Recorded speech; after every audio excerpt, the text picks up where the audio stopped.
আসসালামু আলাইকুম বন্ধুরা, আমরা আজকে নবম দশম শ্রেণীর 17 অধ্যায় পরিসংখ্যান গণিত বইয়ের পরিসংখ্যান নিয়ে আমরা আলোচনা করব। এই অধ্যায় হলো তোমাদের সিলেবাসের একেবারে লাস্ট অধ্যায়, গণিত সিলেবাসের একেবারে লাস্ট অধ্যায়। এই অধ্যায় নিয়ে আলোচনা করব। আমি বলে রাখি, যারা আর কি গণিতে দুর্বল, মানে গণিতে প্রায় সময় অকৃতকার্য অর্থাৎ ফেল হয়, ঠিক আছে, তাদের জন্য এই শেষের অধ্যায় আর একেবারে প্রথম অধ্যায় সিলেবাসের এই দুইটা অধ্যায় কিন্তু আর কি একটা প্লাস পয়েন্টের মতো, ঠিক আছে। তারা যদি এই দুইটা অধ্যায় ভালো করে কি করে অধ্যয়ন করে, ভালো করে যদি শিখে, তাহলে কিন্তু তারা গণিতে পাস করা সম্ভব, ঠিক আছে। তারাও কিন্তু গণিতে পাস করা সম্ভব। যারা আর কি গণিতের গ জানে না, তারা কিন্তু এই দুইটা খুব সহজে কিন্তু পারবে, ঠিক আছে। পরিসংখ্যান এবং হলো সেট ফাংশন, ঠিক আছে, এই দুইটা অধ্যায়। তো তোমরা তোমরা সবাই ভালো করে আর কি একেবারে আর কি সবকিছু ছেড়ে একে বসে পড়ো একেবারে, ঠিক আছে।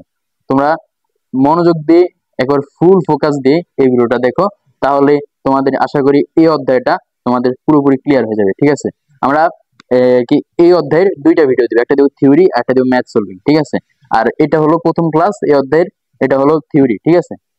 এই এই ক্লাসে আমরা বইয়ের, ঠিক আছে, এই বইয়ের পুরো আর কি খুঁটিনাটি এমসিকিউ সমাধানের বিষয় সহকারে আমরা কি কি আছে আর কি, কোন কোন ধরনের প্রশ্ন করে আমাদের পরীক্ষাতে, ঠিক আছে, এই সকল প্রশ্ন সম্পর্কে আমরা জানবো। যেগুলো সবগুলো আমরা কিন্তু একে একে জানবো, ঠিক আছে। বই আর পরের যে ভিডিওটা হবে ম্যাথ সলভিং, ওটা থেকে আমরা গাইডের সৃজনশীল সলভ করব, ঠিক আছে। তো আমরা শুরু করি। পরিসংখ্যান বা স্ট্যাটিস্টিক্স, ঠিক আছে। বিজ্ঞান ও প্রযুক্তির উন্নয়নের অগ্রযাত্রায় তথ্য উপাত্তের অবদানের ফলে পৃথিবী পরিণত হয়েছে বিশ্বগ্রামে। তথ্য উপাত্তের দ্রুত সঞ্চালন ও বিস্তারের জন্য সম্ভব হয়েছে বিশ্বায়নের। এই কথাগুলোর মানে কি আর কি, তোমরা কি করো আর কি, এই যেগুলো আর কি ইতে গণিত বইয়ের তোমরা এই বাংলা যে লেখাগুলো আছে না, ওগুলো তোমরা ফোকাস করো না। কেন ফোকাস করো না? কারণ তোমাদের এগুলো পরীক্ষা আসে না, তাই তোমরা ফোকাস করো না। কিন্তু আমার আর কি সাজেশন মোতাবেক তোমরা এই সকল লেখাগুলো কিন্তু পড়া দরকার, ঠিক আছে। তোমরা ওগুলো শিখবে, ঠিক আছে, ওগুলো শিখার পাশাপাশি এগুলো কিন্তু গুরুত্বপূর্ণ। কেননা তোমাদের পরীক্ষা কিন্তু একেবারে মেইন লক্ষ্য না, ঠিক আছে। তোমাদের মেইন লক্ষ্য হলো কিছু জানা, কিছু শেখা, ঠিক আছে। তো তোমরা এগুলো শিখবা সব, কিন্তু এগুলো কি কাজে লাগে তোমরা তাই যদি না জানো, তাহলে হবে কিভাবে, ঠিক আছে। তো আমার সাজেশন হলো, আমি এটা পড়তেছি আর তোমাদেরকে একেবারে বিশ্লেষণ করে বলতেছি, তো তোমরা মনোযোগ দিয়ে দেখো, ঠিক আছে। তো বলছে বিজ্ঞান ও প্রযুক্তির উন্নয়নের অগ্রযাত্রায় তথ্য উপাত্তের অবদানের ফলে পৃথিবী পরিণত হয়েছে বিশ্বগ্রামে। এটা দ্বারা তোমরা যে ফেসবুক চালাও, ইনস্টাগ্রাম চালাও, ইউটিউব চালাও, তোমরা যাই কিছু চালাও, এখন দেখো আর কি ইন্টারনেটের সাহায্যে আর কি তোমাদের বিশ্বের যে কোনো প্রান্তের যে কোনো মানুষের সাথে কিন্তু আমরা যোগাযোগ করতে পারি, ঠিক আছে। তাহলে কি পুরা বিশ্বটা এত হাজার আর কি কিলোমিটার, মানে এত দূরত্ব হওয়া সত্ত্বেও কিন্তু আমরা এটাকে মনে হয় যেন একটা গ্রাম, ঠিক আছে। সাইবার জগতে বা অনলাইন জগতে কিন্তু আমরা এভাবে ব্যবহার করি, ঠিক আছে। তথ্য প্রযুক্তি, বিজ্ঞান এবং প্রযুক্তির উন্নয়নে, ঠিক আছে, এই ইন্টারনেটটা আসছে। আর এই ইন্টারনেটের ভিতরে ডাটা আর কি এবং স্ট্যাটিস্টিক মানে পরিসংখ্যানের অনেক বিষয় রয়েছে। তো তো আমাদের এই পরিসংখ্যানটার হলো শোনো, তারপর তাই উন্নয়নের ধারা অব্যাহত রাখা ও বিশ্বায়নে অংশগ্রহণ ও অবদান রাখতে হলে তথ্য উপাত্ত সম্বন্ধে সম্যক জ্ঞান অর্জন ও স্তরের শিক্ষার্থীদের জন্য অপরিহার্য। তাহলে আমাদের এই বিশ্বায়নে মানে এই যে বিশ্বগ্রামে পরিণত হয়েছে আর কি, পুরো বিশ্বটাকে একটা মনে হয় একটা পল্লীর মতন, ঠিক আছে, এরকম গ্রামের মতো মনে হয় কি। এটাই হলো কি বিশ্বায়ন, বা এই বিশ্বায়নে অংশগ্রহণ করা এবং অবদান রাখতে হলে আমাদের তথ্য প্রযুক্তির জ্ঞান থাকতে হবে, ঠিক আছে। তথ্য উপাত্তের, ঠিক আছে, সমন্বয় সম্যক জ্ঞান অর্জন ও স্তরের শিক্ষার্থীদের জন্য অপরিহার্য। প্রাসঙ্গিকভাবে শিক্ষার্থীর জ্ঞান অর্জনের চাহিদা মেটানোর লক্ষ্যে ষষ্ঠ শ্রেণী থেকে তথ্য উপাত্ত আলোচনা করা হয়েছে এবং ধাপে ধাপে শ্রেণীভিত্তিক বিষয়বস্তু বিন্যাস করা হয়েছে। এই ধারাবাহিকতায় এই শ্রেণীতে শিক্ষার্থীরা ক্রমোন্নতিত গণসংখ্যা, বহুভুজ, অজীব রেখা, কেন্দ্রীয় প্রবণতা পরিমাপে সংক্ষিপ্ত পদ্ধতি, গড়, ঠিক আছে, মধ্যক ও প্রচুরক ইত্যাদি সম্বন্ধে শিখবে, ঠিক আছে। তো আমরা ক্লাস 6 থেকে 8 পর্যন্ত বা 9 পর্যন্ত আমরা কি একটা পর্যায়ক্রমে, ঠিক আছে, আমরা একটা পর্যায়ক্রমে কিন্তু শিখছি পরিসংখ্যানের একটা আর কি একটু একটু বিষয় করে অংশ অংশ ভাবে আমরা শিখছি। এই তারই ধারাবাহিকতায় এখন আর একটু বিস্তারিত, ঠিক আছে, মানে এটা হলো মাধ্যমিকের সর্বোচ্চ স্তর 9, 10, ঠিক আছে। তো এখানে আমরা একটু বিস্তারিত শিখব। এখানে প্রথম আছে উপাত্তের উপস্থাপন বা প্রেজেন্টেশন অফ ডাটা। ঠিক আছে, আমরা জানি গুণবাচক নয় এমন সংখ্যাসূচক তথ্যাবলী পরিসংখ্যানের উপাত্ত। তো উপাত্ত কি? গুণবাচক নয় এমন সংখ্যাসূচক তথ্যাবলী, ঠিক আছে, পরিসংখ্যানের উপাত্ত। তো অনুসন্ধানাধীন উপাত্ত পরিসংখ্যানের কাঁচামাল। অনুসন্ধানের উপাত্ত, ঠিক আছে, অনুসন্ধানাধীন উপাত্ত হলো পরিসংখ্যানের কাঁচামাল। এগুলো এগুলো অবিন্যস্তভাবে থাকে এবং অবিন্যস্ত উপাত্ত থেকে সরাসরি প্রয়োজনীয় সিদ্ধান্তে উপনীত হওয়া যায় না। ঠিক আছে, সরাসরি কিন্তু যায় না, প্রয়োজন হয় উপাত্তগুলো বিন্যস্ত সারণীভুক্ত করা। এই যে এগুলো হলো অবিন্যস্ত, মানে এলোমেলো ভাবে দেওয়া, আর এখানে কিন্তু এগুলো বিন্যস্ত অবস্থায় আছে, মানে এগুলাকে সারণীর ভিতরে রেখে আমরা গণসংখ্যা, তারপর শ্রেণী, এগুলা আর কি। ঠিক আছে, তারপর বলছে বিন্যস্ত করতে হয়, তা আমরা আগে শিখেছি। আমরা জানি কোন উপাত্ত সারণীভুক্ত করতে হলে প্রথমে তার পরিসর নির্ধারণ করতে হয়, এরপর শ্রেণী ব্যবধান ও শ্রেণী সংখ্যা নির্ধারণ করে ট্যালি চিহ্ন ব্যবহার করে, এগুলো আমরা শিখবো। ঠিক আছে, পরে। তো এখানে আমরা প্রথমে গণসংখ্যা আর কি অবিন্যস্ত উপাত্তকে বিন্যস্ত করব কিভাবে, গণসংখ্যা নির্ণয় শিখবো। তোমরা এখানে দেখতে পাচ্ছ উদাহরণ 1। ঠিক আছে, কোন এক শীত মৌসুমে শ্রীমঙ্গলে জানুয়ারি মাসের 31 দিনের সর্বনিম্ন তাপমাত্রা ডিগ্রি সেলসিয়াসের নিচে দেওয়া হলো। সর্বনিম্ন তাপমাত্রা গণসংখ্যা নিবেশন সারণী তৈরি করো। এই যে এগুলো হলো উপাত্ত, আর এখানে যা বলছে প্রথমে বাংলা লেখাটুক, এটা হলো কি তথ্য, আর এগুলো হলো উপাত্ত। এই অনুসন্ধানাধীন উপাত্ত হলো কি পরিসংখ্যানের কাঁচামাল। ঠিক আছে, সো আমরা এগুলোকে এখন সারণীভুক্ত করব, মানে গণসংখ্যা কি বলছে, গণসংখ্যা নিবেশন সারণী তৈরি করতে বলছে। তো গণসংখ্যা নিবেশন সারণী তৈরি করতে হলে তোমাকে কি করতে হবে, সর্বপ্রথম এই যে উপাত্তগুলো দেওয়া আছে না, এই উপাত্তগুলোর থেকে তোমাদের পরিসর প্রথমে বের করতে হবে। ঠিক আছে, পরিসর নির্ণয় সূত্র হলো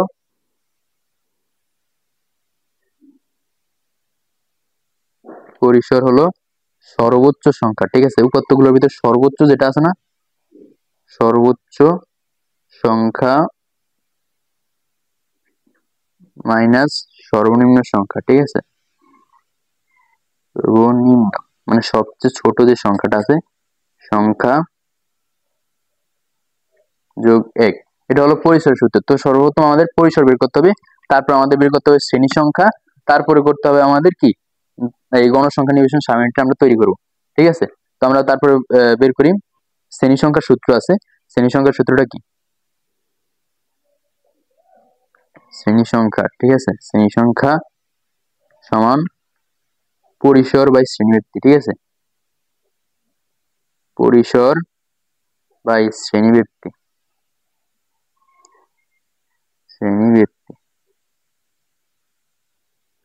এটা হলো যে শ্রেণী সংখ্যার সূত্র। ঠিক আছে, তো আমরা এখানে পরিসর বাই শ্রেণীব্যক্তি। ঠিক আছে, এই শ্রেণীব্যক্তিটা তোমাদের প্রশ্নের ভিতরে দেওয়া থাকতে পারে যে তোমরা এত শ্রেণীব্যক্তি ধরে কি গণসংখ্যা নিবেশন সারণী তৈরি করো, অথবা তোমাদের যদি না দেওয়া থাকে প্রশ্নের ভিতরে, তাহলে তোমরা নিজেদের মতো যে কোনো একটা ধরে তৈরি করতে পারবে। ঠিক আছে, 2 ধরো বা 3 ধরো, 4 ধরো, 5 ধরো, যাই ধরো। ঠিক আছে, যদি প্রশ্ন যদি দেওয়া থাকে যে এত ধরেই করতে হবে, তাহলে প্রশ্নের অনুযায়ী তুমি করবা। তো আমরা তাহলে শুরু করি। প্রথমে বলছে আমাদের গণসংখ্যা নিবেশন সারণী তৈরি করতে বলছে এই উপাত্তগুলো থেকে। ঠিক আছে, তো আমরা এখানে প্রথমে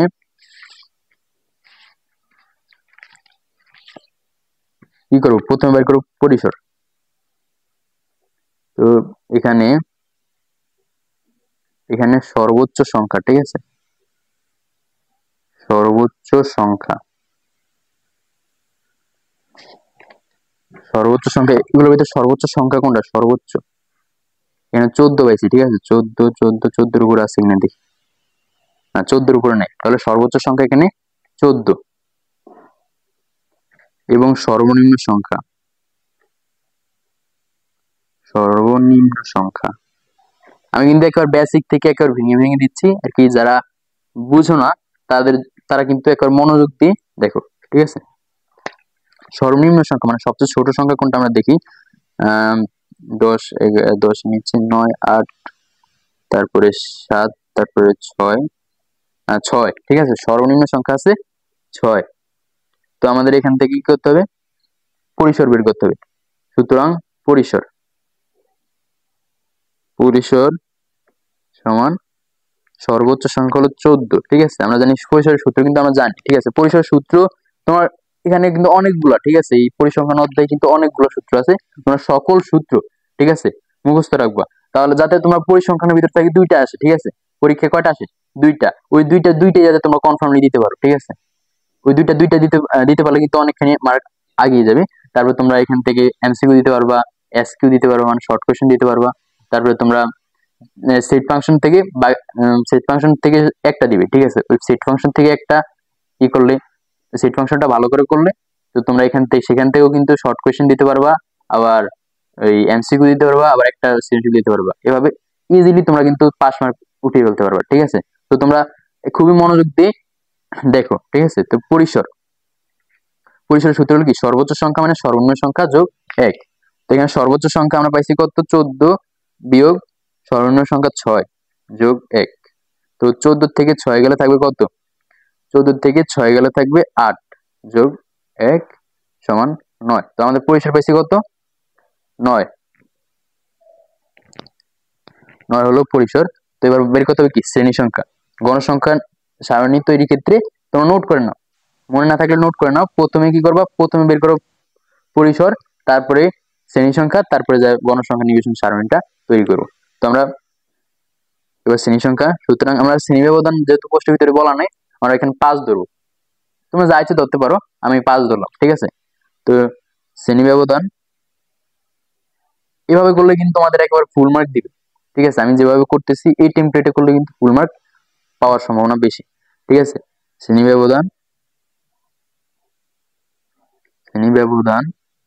5 ধরে শ্রেণী সংখ্যা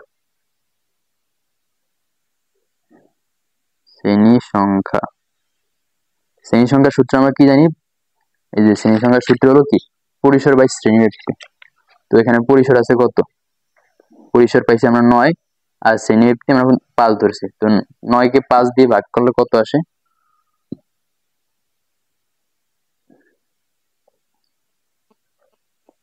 9 ভাগ 5 1.8 আসে। ঠিক আছে, 1.8। তো আমরা এখানে এটাকে সর্বসম দিয়ে এটা পূর্ণ সংখ্যা করবো। এটা হচ্ছে মনে করো দশমিক ভগ্নাংশ, আমরা এটাকে পূর্ণ সংখ্যা করব। তো এখানে যদি 1.8 থাকে তাহলে তোমরা 2 লিখবা, সর্বসম দিয়ে কত লিখবা, এই চিহ্নটা আছে না, এটাকে বলা হয় সর্বসম, 1.2 লিখবা। এগুলো কিন্তু তোমরা নিচের ক্লাসে কিন্তু করছি, তবুও অনেক আছে কি নিচের ক্লাসে খেয়াল করেনি, এখন চাইতেছে আর কি একটু ভালো রেজাল্ট করতে। তো তোমরা তাদের জন্য বলতেছি যে তোমরা এটাকে বলা হয় সর্বসম চিহ্ন, এই চিহ্নটা দিয়ে লিখবা। তো তারপরে আমরা কি করবো, এবার শ্রেণী সংখ্যা পাইছি কত, 2। তো শ্রেণী সংখ্যা 2 পেলে আমরা 2 এর সাথে আরো 2 যোগ করব, না 2 এর সাথে 2 না, আমরা 1 যোগ করব। 1 যোগ করলে কত কত আসবে, 3। তো আমরা পরে যে সারণীটা আঁকবো, ওই সারণীর ভিতরে 3টা রো দেব। 3টা রো মানে 3টা আনুভূমিক সারি আঁকবো। তো কিভাবে আঁকি আমরা দেখো, স্কেলটা কই,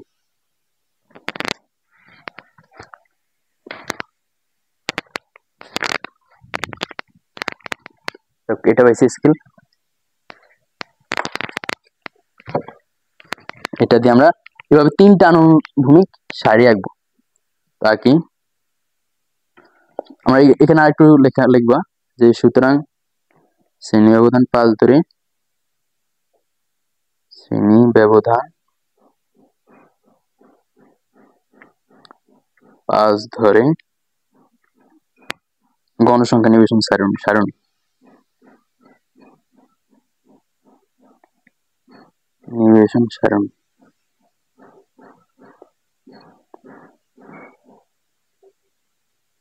ঠিক আছে।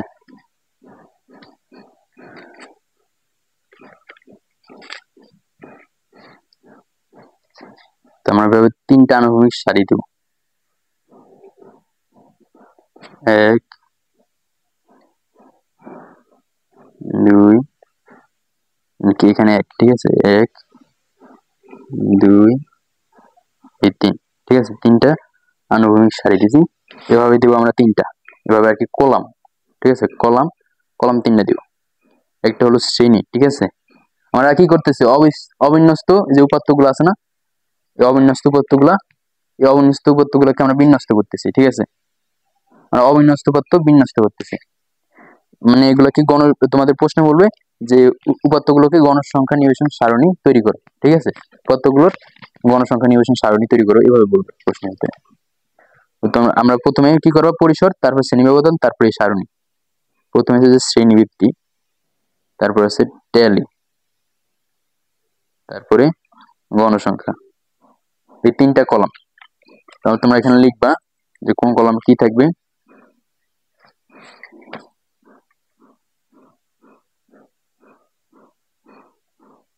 শ্রেণীবৃত্তি, শ্রেণীবৃত্তি, ট্যালি,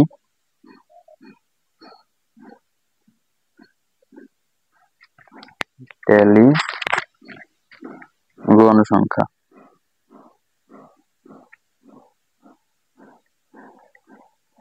ঠিক আছে, তো এবার আমরা করি। আমরা শ্রেণীবৃত্তি সর্বনিম্ন সংখ্যা থেকে শুরু করবো। আমার সর্বনিম্ন সংখ্যা হয়েছে কত, 6। তো 6 থেকে আমরা শ্রেণী ব্যবধান দিচ্ছি 5। তো তুমি 6 সহকারে এখানে 5 গুনবা। তো 6, 7, 8, 9, 10, 6, 7, 8, 9, 10। তো 6 থেকে 10, প্রথমে 6 থেকে 10, তারপরে আমরা এখানে আরো 1 যোগ করবো, 10-এর সাথে আরো 1 যোগ করবা, হবে 11। ঠিক আছে, এটা হলো নিয়ম শ্রেণী করার। তারপরে 11 সহকারে আবার 5 গুনবা, 11, 12, 13, 14, 15, 11 থেকে 15। ঠিক আছে, এই এখানে তো উপাত্ত খুব কম, মানে পরিসর কম, তাই কিন্তু আমাদের এখানে আর কি সারণী বেশি বড় হয়। ঠিক আছে, খুবই ছোট সারণী হয়েছে, কিন্তু তোমাদের পোস্ট আরো বড়। ঠিক আছে, আরো বেশি পরিসরের কি থাকবে, প্রশ্ন থাকবে। সেই ক্ষেত্রেও এই একই নিয়ম, কোনো চেঞ্জ নেই। ঠিক আছে, তোমরা এভাবেই করবা। এবার ট্যালি, ট্যালি নির্ণয়ের ক্ষেত্রে আর কি, ট্যালির ক্ষেত্রে অনেকের ভুল হয়। ঠিক আছে, অনেকের ভুল হয়। কেন ভুল হয়, কারণ আর কি অনেক উপাত্ত থাকে, তো অবিন্যস্ত অনেক উপাত্ত থাকে, এগুলোর ভিতর থেকে কোনটা কি করে কি মনে থাকে না। ঠিক আছে, ভুল হয় একটু। তো তোমরা এখান থেকে আমি একটা টেকনিক শিখে দিই যাতে ভুল না হয়। তো ভুল না হওয়ার ক্ষেত্রে তোমরা এভাবে প্রথমে একটা একটা করে নিবা। ধরো প্রথমে আছে 14, 14 আছে কোন ঘরে, কোন শ্রেণীতে, 11 থেকে 15 ভিতরে আছে 14, এখানে একটা দিবা। তারপর আছে 14, তো আবার এখানে একটা, তারপর আবার আছে 14, এখানে একটা। 13, তো 13 আছে 11 থেকে 15 ভিতরে, দিলাম। 12, 12 আছে 11 থেকে 15 ভিতরে, 1 2 3 4 5 নাম্বারটা দিবে। ঠিক আছে, তারপরে 13, 13 কিন্তু এখানে এই শ্রেণীতে। তারপরে আছে 10, 10 এই শ্রেণীতে। ঠিক আছে, আবার 10, তাও এই শ্রেণীতে। তারপর আছে 11, 11 এই শ্রেণীতে। 12 এই শ্রেণীতে, 11 এই শ্রেণীতে, 10 এই শ্রেণীতে, 9 তাও এই শ্রেণীতে, তারপর 8, 8, 8ও এই শ্রেণীতে, 9 এখানে, 11 এখানে, 10 এখানে, আবার এখানে 10, তারপর আবার 8, এভাবে ধরে ধরে। ঠিক আছে, খেয়াল করে করে করবা, তো কোনো ভুল হবে না। এখানে 9, আবার এখানে 7, এই 6, 6, 6। ঠিক আছে, আরেকটা আছে 6, তারপর আছে আবার 7, 8, আর 9 আছে 2টা, আর 8 আছে একটা জায়গা, তো আবার 7 এটার ভিতরে সব। তো এখানে গণসংখ্যা আছে কত, 5, 10, 15, 20, 21। ঠিক আছে, 21 গণসংখ্যা হয়েছে, এখানে 10। আচ্ছা, তো আমাদের এটা হয়েছে। ঠিক আছে, এখানে বলছে শ্রীমঙ্গলের 31 দিন, এই যে 31 দিনের বলছে, শ্রীমঙ্গলের 31 দিনের কথা বলছে। তো এখানে আমাদের মোট গণসংখ্যা 31 দিন হলেই মনে করবো যে এটা হয়েছে। তো মোট গণসংখ্যা এখানে 21, 10, 31। ঠিক আছে, তো আমাদের এটা হলো গণসংখ্যা নিবেশন সারণী। আমরা এই অবিন্যস্ত উপাত্তগুলোকে বিন্যস্ত করলাম। ঠিক আছে, একটা টপিক গেল। তারপরে ক্রমোদিত গণসংখ্যা নির্ণয়। ঠিক আছে, উদাহরণ 1 এর শ্রেণী ব্যবধান 3 ধরে শ্রেণী সংখ্যা নির্ধারণ করে গণসংখ্যা নিবেশন সারণী তৈরি করা হয়েছে। এখানে এটা 3 ধরছে গণসংখ্যা, কিন্তু আমরা ধরছিলাম কত, 5। এখানে ক্রমযুক্ত গণসংখ্যার ক্ষেত্রে আমি যেটা বলি এটা হলো এখানে দুইটা ক্ষেত্রে তোমরা বুঝবে না, কিন্তু এখানে যেহেতু শ্রেণী জাস্ট দুইটা আছে, আমার শ্রেণী ব্যবধান আরো কম ধরার দরকার ছিল, ধরে ফেলছি বেশি, তো সমস্যা নাই। এটা আমরা আরেকটা উদাহরণ দেবো আর কি ক্রমযুক্ত গণসংখ্যাটা বুঝবো। ঠিক আছে, ক্রমযুক্ত গণসংখ্যা এখন না বুঝলেও হবে, পরের বার যে এইগুলো আছে ওগুলোতে বুঝবো। তো আমি এখানে একটু বলে দিই। এই দেখতে পাচ্ছ এখানে গণসংখ্যা, প্রথমে গণসংখ্যা যেটা আছে ওইটা লিখবে ক্রমযুক্ত গণসংখ্যার ঘরে, তারপরে ওই গণসংখ্যার ওই ক্রমযুক্ত গণসংখ্যার সাথে আগেরটার সাথে তারপরে যে গণসংখ্যাটা আছে ওটা যোগ করবা 4, আবার এই 4 এর সাথে 5 যোগ করবা 9, এভাবে আবার এই 9 এর সাথে এই গণসংখ্যা এই 3 যোগ করবা 12, আবার এটা যোগ করে এইভাবে আর কি, এইভাবে আসছে। ঠিক আছে, আবার এই 17 সাথে 7 যোগ করে 24, আবার 24 সাথে 6 যোগ করে 30, 30 সাথে 5 যোগ করে 35, 35 সাথে 1 যোগ করে 36, 36 সাথে 1 যোগ করে 37। এগুলো তোমরা ম্যাথ করলে বুঝতে পারবে। আর এগুলা ক্রমযুক্ত গণসংখ্যা তো কোনো ব্যাপার না। ঠিক আছে, ক্রমযোজিত মানে কি ক্রমাকারে তুমি ক্রমান্বয়ে যোজন করবা। ঠিক আছে, এটা হলো ক্রমযোজিত গণসংখ্যা। প্রথমটা যেমন আছে ওরকমই লিখে দিবা, তারপরটা ওই প্রথমে যে ক্রমযোজিত গণসংখ্যাটা আছে ওটার সাথে দ্বিতীয় যে গণসংখ্যাটা আছে ওটা যোগ করে তারপরে 2 নম্বর ক্রমযোজিত গণসংখ্যার ঘরে লিখবা, এভাবেই যাবে। তো ক্রমযোজিত গণসংখ্যার পরে আমরা এখানে বলছে চলক বা ভেরিয়েবল। আমরা জানি সংখ্যাসূচক তথ্যসমূহ পরিসংখ্যানের উপাত্ত, উপাত্তের ব্যবহৃত সংখ্যাসমূহ চলকের মান নির্দেশ করে। যেমন উদাহরণ 1 এ তাপমাত্রার ও উদাহরণ 2 এ প্রাপ্ত নম্বর চলক।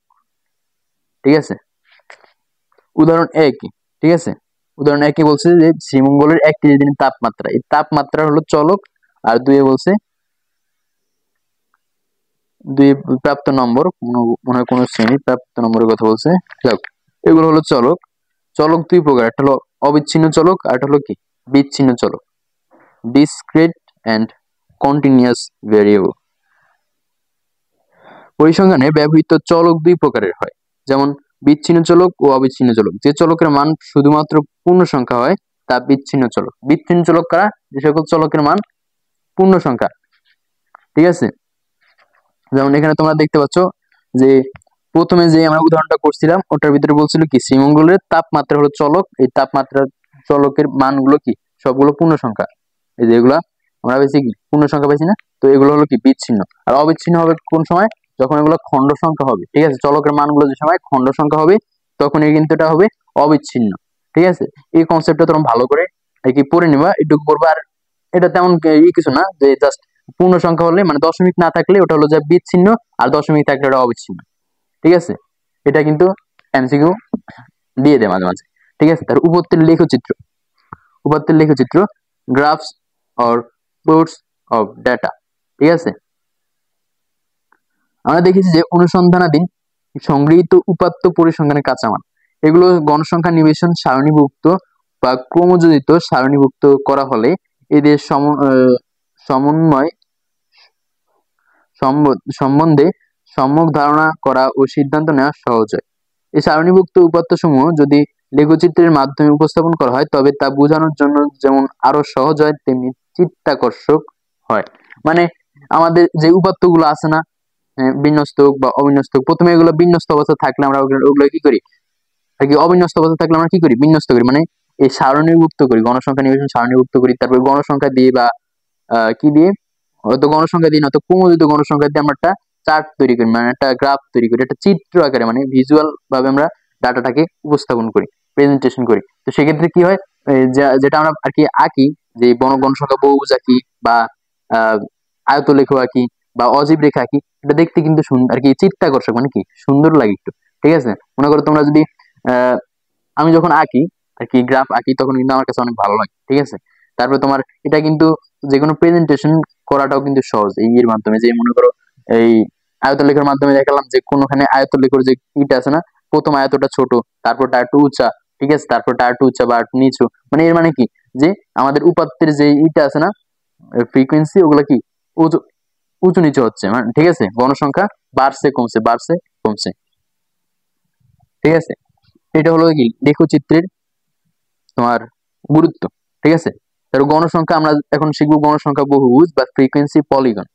ঠিক আছে, অষ্টম শ্রেণীতে আমরা বিচ্ছিন্ন উপাত্তের আয়তলেখ শিখেছি। এখানে কিভাবে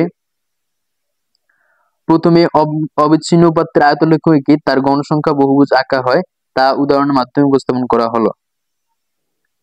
আয়তলেখ, তারপর বলছে একটা উদাহরণ দিতে, ঠিক আছে। এরকম একটা উদ্দীপক দিল, তারপর দিল গণসংখ্যা নিবেশন আয়ত্ত আঁকো, তারপর আয়তলেখ গণসংখ্যা, আয়তলেখের গণসংখ্যা বহুভুজ আঁকো, ঠিক আছে। প্রথমে বলছে তোমার আঁকতে, আয়তলেখ আঁকতে, তারপর বলছে গণসংখ্যা বহুভুজ আঁকতে। তো আমরা এখানে কি করব, দুইটা জিনিস। তোমাদের গ্রাফ চার্টের ক্ষেত্রে, তোমার গ্রাফের ক্ষেত্রে তোমাদের তিনটা, এখানে তিন ধরনের আছে। সেটা হলো, একটা হলো যে তোমার ওই আয়তলেখ, আরেকটা হলো অজীব রেখা, আরেকটা হলো কি, একটা হলো বহুভুজ, ঠিক আছে। তো আমরা এখানে বহুভুজ শিখবো, তারপরে আয়তলেখ শিখবো, এইভাবে কি ক্রমান্বয়ে শিখবো। আমরা প্রথমে যদি বহুভুজ শিখি, তো বহুভুজের ক্ষেত্রে তোমাদের সবসময় মনে রাখতে হবে বহুভুজের সারণী হয় কত, কয়টা। বহুভুজের আনুভূমিক আর কি, আনুভূমিক যে সারিগুলো থাকে ওগুলা থাকে তোমাদের এই যে গণসংখ্যা নিবেশন সারণী যদি দেওয়া থাকে, সেখানে যে কটা সারণী ওইখানেও কিন্তু আর কি, যে সেখানে যে কটা এরকম আনুভূমিক ঘর, ওখানেও কিন্তু আর কি সেই কটা আনুভূমিক ঘর থাকে। অথবা তোমাদের যদি তৈরি করতে আর কি গণসংখ্যা নিবেশন সারণী যে কয়টা থাকে, আনুভূমিক সারি রো যে কয়টা থাকে, ওগুলোতে কিন্তু রো সেই কয়টা থাকে। কিন্তু কলাম হয় তোমার, মনে করো আমাদের কি কি লাগবে গণসংখ্যা নিবেশন সারণী আর কি, গণসংখ্যা বহুভুজ আঁকতে আমাদের কি কি লাগবে, তার উপর ভিত্তি করে কিন্তু ওই সারণীর ভিতরে আমাদের কয়টা কি কি কলাম দেবো তা নির্ভর করে, ঠিক আছে। আমাদের লাগবে কি কি, আমাদের লাগবে গণসংখ্যা আঁকতে, গণসংখ্যা বহুভুজ আঁকতে হলে আমাদের কি কি লাগে, আমাদের লাগে আমাদের গণসংখ্যা লাগে, ঠিক আছে। প্রথমে লাগে গণসংখ্যা, ওয়াই অক্ষ বরাবর হয় গণসংখ্যা, তারপরে এক্স অক্ষ বরাবর হয় কি, শ্রেণী মধ্যমান হয়, ঠিক আছে। এক্স অক্ষ বরাবর শ্রেণী মধ্যমান বা মধ্যবিন্দু, আর ওয়াই অক্ষ বরাবর হয় গণসংখ্যা। তো আমাদের গণসংখ্যা বহুভুজ আঁকার ক্ষেত্রে আমরা কি করব, আমরা প্রথমে এক্স অক্ষ, আমাদের এটা হলো এক্স অক্ষ, ঠিক আছে, আর এটা হলো ওয়াই অক্ষ। আমাদের ওয়াই অক্ষ বরাবর যাবে সবসময় কি, গণসংখ্যা, আর এক্স অক্ষ বরাবর যাবে শ্রেণী মধ্যবিন্দু, ঠিক আছে, মধ্যবিন্দু বা মধ্যমান, ঠিক আছে। তো মধ্যবিন্দু আর মধ্যমান, তাহলে আমাদের গণসংখ্যা যেই আমরা যে সারণীটা বানাবো, এই বহুভুজ গণসংখ্যা বহুভুজ আঁকার জন্য যে সারণীটা বানাবো, এবার সারণীতে আমাদের মধ্যবিন্দু বের করা লাগবে, গণসংখ্যা থাকা লাগবে, আর থাকা লাগবে কি শ্রেণী ব্যবধান, ঠিক আছে। আমাদের এই তিনটা থাকা লাগবে, তাহলে কলাম কয়টা হবে, তিনটা কলাম হবে। তো আমরা আঁকি, আমাদের কোনটা রাখবো দেখি, একটা উদাহরণ নেই, ঠিক আছে। এই যে আমাকে কোনটা আঁকতে, এই যে উদাহরণ করতে জানি, এই যে এটা, ঠিক আছে, উদাহরণ 3-এ এই সারণীটা দিচ্ছে, ঠিক আছে। এই সারণীটা দিয়ে বলছে প্রথমে আয়তলেখ আঁকতে। আমরা আগে প্রথমে বহুভুজ আঁকবো, তারপর আমরা আয়তলেখটা শিখবো, ঠিক আছে। তো আমরা এই সারণীটা থেকে বহুভুজ আঁকবো। বিসমিল্লাহ করে শুরু করি। প্রথমে বহুভুজ আঁকার ক্ষেত্রে প্রথমে লিখবা গণসংখ্যা বহুভুজ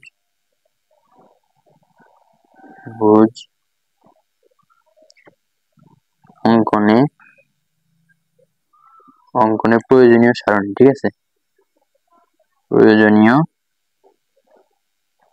সারণী, ঠিক আছে।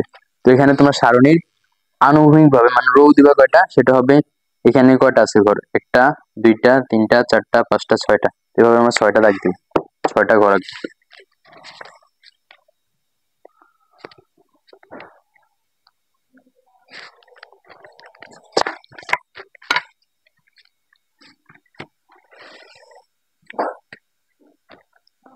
ছয়টা আঁকবো ঘর, এক, এক মানে এক, ঠিক আছে, এক, দুই, তিন,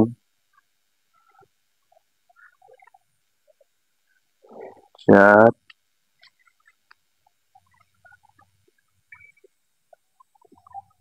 পাঁচ, ছয়। এবার আমরা ছয়টা আঁকলাম ঘর, ঠিক আছে।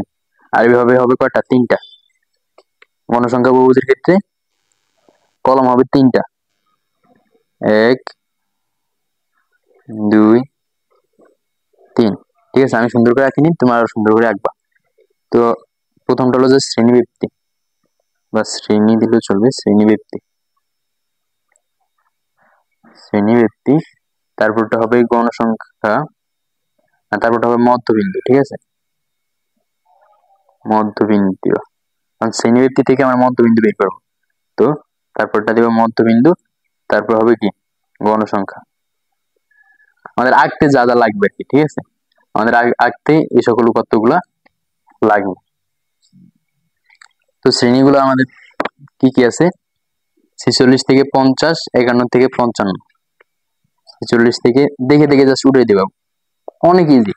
পরিসংখ্যান অনেক ইজি, 51 থেকে 55। ঠিক আছে, তো 56 থেকে 60, 56 থেকে 60, 61 থেকে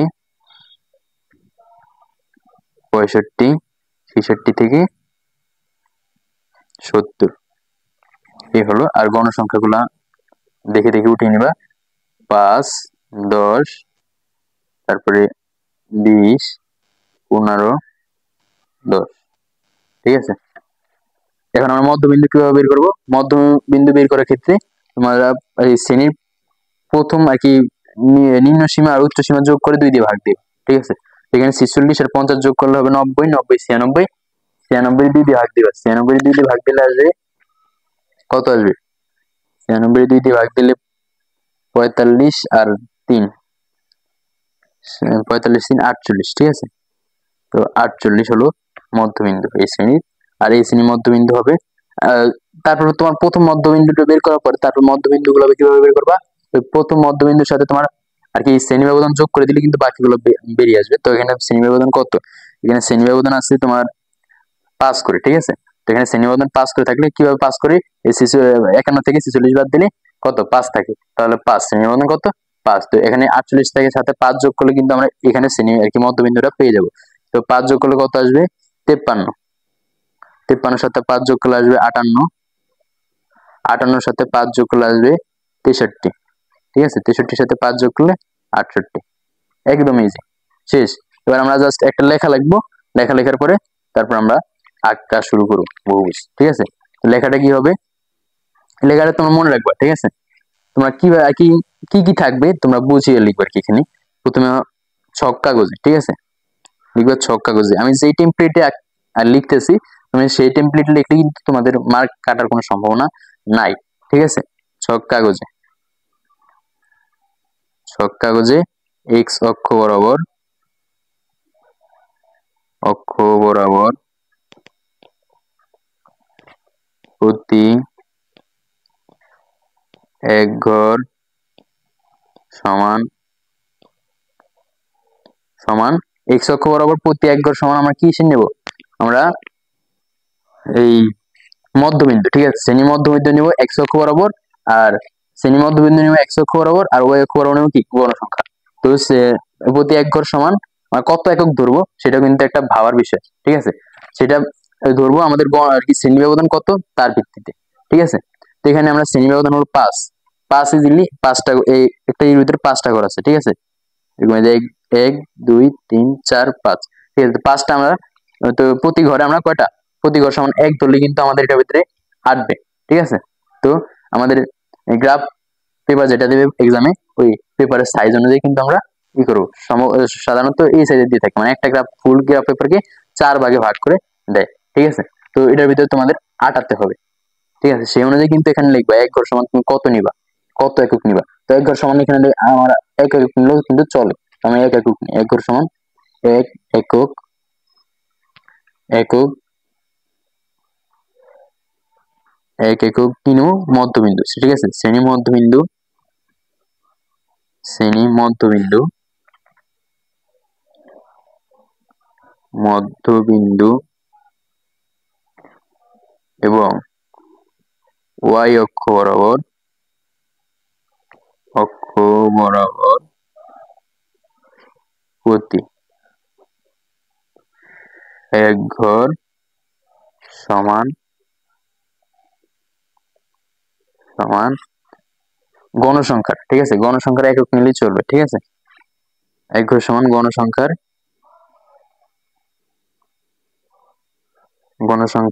এক একক নিয়ে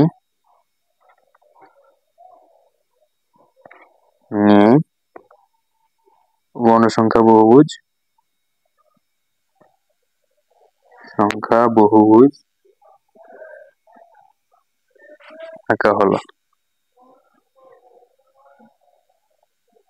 আঁকা হলো,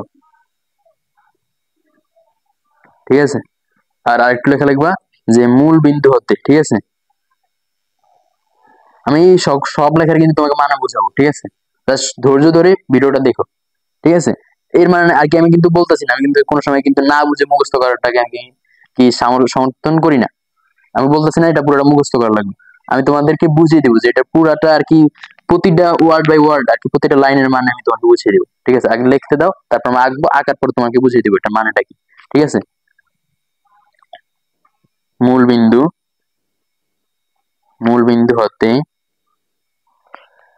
বিন্দু হতে আমাদের সর্বনিম্ন যেটা আর কি নিব, কি বলো ওটাকে, এই যে এখানে এক্স এক্স অক্ষ এবং ওয়াই অক্ষ মূল বিন্দু পরে দিয়ে আর কি যেটা আমরা আর কি ভাঙা ঘর দেবো না, একটা ভাঙা ঘরের পরে যেই আর কি মধ্যবিন্দুটা লিখবো ওই মধ্যবিন্দুটা দিব। তো আমরা এখানে মধ্যবিন্দু কত 48, আমরা কিন্তু এখানে 48 নিব না, আমরা 48 থেকে আরো 10 কম নেব।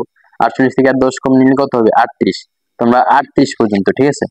আমরা এটা দেখাবো, দাঁড়াও আমাকে লিখতে দাও। মূল বিন্দু হতে 38, ঠিক আছে, 38 পর্যন্ত সংখ্যাগুলো, ঠিক আছে, সংখ্যাগুলো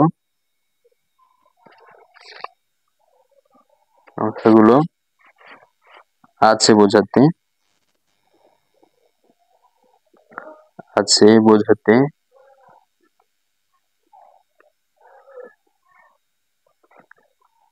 ভাঙা চিহ্ন, ঠিক আছে।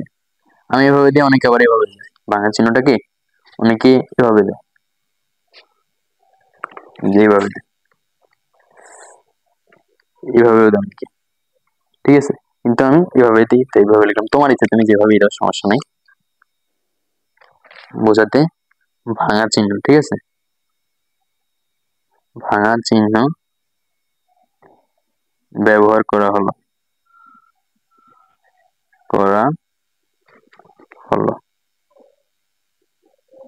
এটা কিন্তু কোনো ব্যাপারই না, ঠিক আছে। এই লেখাটুক তোমরা বুঝতে পারলে কিন্তু আর আর কি লাইন বাই লাইন ধরে ধরে কিন্তু মুখস্থ করা লাগবে না। তোমাদের কি বোঝার আর কি যাতে তোমাকে যে দেখবে এক্সামিনার পেপারটা যে দেখবে উনি যাতে বুঝতে পারে যে তুমি আসলে কিছু জানো, ঠিক আছে, নাকি ঠিকা যাতে না ঠিকা করছো এরকম যাতে না মনে হয়, ঠিক আছে। তুমি যে আসলে কিছু জেনে করছো সেটাই বুঝাবে তোমার এই লেখার ভিতরে দিয়ে, ঠিক আছে। তুমি লেখাটাকে অনেক সাজিয়ে গুছিয়ে লিখবে, তোমরা ফুল মার্ক পাবা। তো আমরা এবার ছক কাগজ যাবো, এটা হলো আমাদের ছক কাগজ, এটার ভিতরে আমরা করব। তো প্রথমে আমরা করি, আমরা প্রথমে এক্স অক্ষ এবং ওয়াই অক্ষ আঁকবো, ঠিক আছে। এটা পেন্সিল দিয়ে আঁকবো, ঠিক আছে। প্রথমে আমরা এক্স অক্ষ এবং ওয়াই অক্ষ আঁকবো।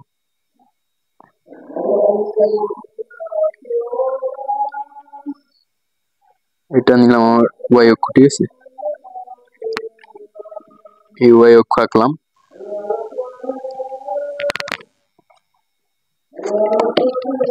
আর এই এক্স অক্ষ আঁকলাম।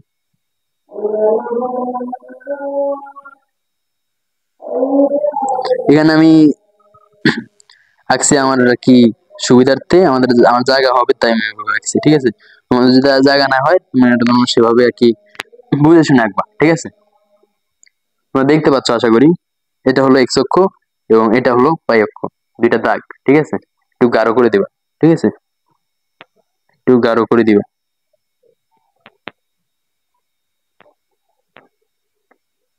একটু বুঝে যাচ্ছে তোমরা এই দুইটা দাগের দ্বারা, এই যে এই দাগটা আর এই দাগটা, এই দুইটা দাগের দ্বারা তুমি একটা কি অক্ষ বুঝেছো, ঠিক আছে। তো তোমরা এখানে একটা নাম দিবা, এটা হলো এক্স, এখানে দিবে এক্স, এই দুইটার ছেদ বিন্দু এখানে দিবা ওয়াই, ও ঠিক আছে, ও দিবা, আর উপরে এখানে দিবা ওয়াই।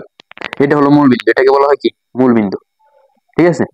তো আমরা এখানে প্রথমে ভাঙা চিহ্ন, ভাঙা ঘর দেবো আর কি, একটা ঘর মানে 5টা ঘরই পুরোপুরি ভেঙে দেব। 5টা ক্ষুদ্র ঘর, একটা বড় ঘর আর কি, 5টা এইভাবে ভেঙে দিলাম। ভাঙা চিহ্ন ব্যবহার করবো বলছিলাম না ওটার ভিতরে, ভাঙা চিহ্ন ব্যবহার করলাম। কেন ব্যবহার করলাম সেটাও আমি একটু পরে দেখাচ্ছি, ঠিক আছে। তো এবার আমরা এখানে উপাত্তগুলো লিখবো, লেখার পর তারপর আমরা আঁকবো। এখানে আমরা লিখবো আমাদের মধ্যবিন্দু, সর্বনিম্ন মধ্যবিন্দু হলো কত 48। আমরা 48 থেকে যে আমাদের কত শ্রেণীব্যক্তি কত শ্রেণী ব্যবধান 10, আমরা যদি শ্রেণী ব্যবধান 10 হয় তাহলে আমরা 10 কম নিব। যদি শ্রেণী ব্যবধান 5 হতো না, এখানে শ্রেণী ব্যবধান 5, ঠিক আছে, শ্রেণী ব্যবধান 5 তাই আমরা এখান থেকে 5 কম নিব। আর যদি শ্রেণী ব্যবধান 10 হতো তাহলে আমরা 10 কম নিতাম। প্রথমটা আর কি, প্রথম ঘরটা এইভাবে করবা তোমরা। এখানে সর্বনিম্ন মধ্যবিন্দু হলো 48, 48 থেকে আমাদের শ্রেণী ব্যবধান হলো কত 5, তো আমরা 48 থেকে 5 বিয়োগ করলে কত আসবে 43। আমরা এখানে 43 লিখবো প্রথমটাতে, যে ভাঙা চিহ্ন পর যে দাগটা আছে বোল্ড করা, ওখানে আমরা লিখবো 43।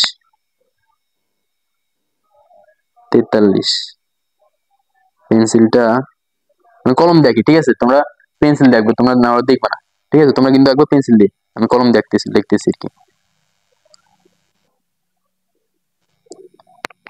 যেটা হলো ওয়াই এক্সিস অক্ষ আর কি,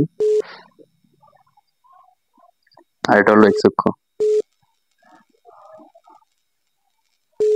সুন্দর আনি, তোমরা সুন্দর করে আঁকো, ঠিক আছে। তবু তোমরা 43 এর সাথে আরো 5 যোগ করবা, ঠিক আছে, 5 যোগ করবা তো আর কি, 5 যোগ করে করা লাগবে না, তারপর যা আছে তা একটা করে দিবা। 43 এর পরে এখানে দিবা 48, তারপরে দিবা 53, বোল্ড করা যে ঘরগুলো আর কি দাগগুলো আছে দাগগুলো বরাবর, ঠিক আছে, 53, তারপরটা দিবা 58। আমি কিন্তু এখানে আঁকতেছি কি দিয়ে, কলম দিয়ে, তোমাদের দেখার সুবিধার্থে, ঠিক আছে। তোমরা আঁকবে কি দিয়ে, তোমরা আঁকবে পেন্সিল দিয়ে, পরীক্ষার সময় পেন্সিল দিয়ে আঁকবা। তোমরা এখানে দেখতে পাবা না পেন্সিল দেখলে, তাই আমি কলম দেখলাম, ঠিক আছে।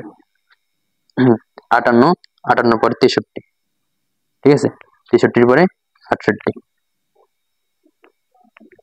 68, তারপর চাইলে আরেকটা দিতে পারো, মনে হয় 48 এর সাথে আরো 5 যোগ করলাম, তো কত হলো 73, ঠিক আছে, 73। তো এবার বিন্দু বসাবা, বিন্দু বসানোর পর বিন্দুগুলো যোগ করে দিলে কিন্তু আমাদের হয়ে যাবে, কারণ বিন্দু বসে গণসংখ্যা অনুযায়ী, গণসংখ্যা।